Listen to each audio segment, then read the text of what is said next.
சங்கீதம் அதிகாரம் 85.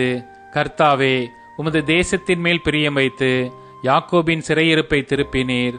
உமது ஜனத்தின் அக்கிரமத்தை மன்னித்து அவர்கள் பாவத்தை எல்லாம் மூடினீர். சேலா.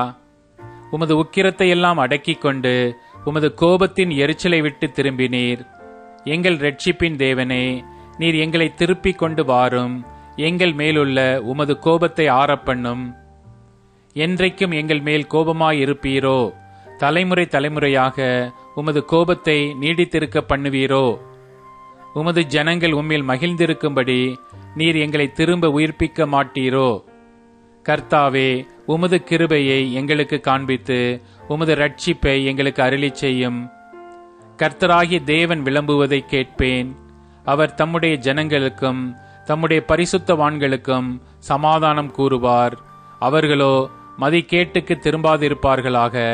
நம்முடைய தேசத்தில் மகிமை வாசமாயிருக்கும்படி அவருடைய இரட்சிப்பு அவருக்கு பயந்தவர்களுக்கு சமீபமாயிருக்கிறது. கிருபையும் சத்தியமும் ஒன்றையொன்று சந்திக்கும். நீதியும் சமாதானமும் ஒன்றையொன்று முத்தஞ்செய்யும். சத்தியம் பூமியிலிருந்து முளைக்கும், நீதி வானத்திலிருந்து தாழ பார்க்கும். கர்த்தர் நன்மையானதை தருவார்.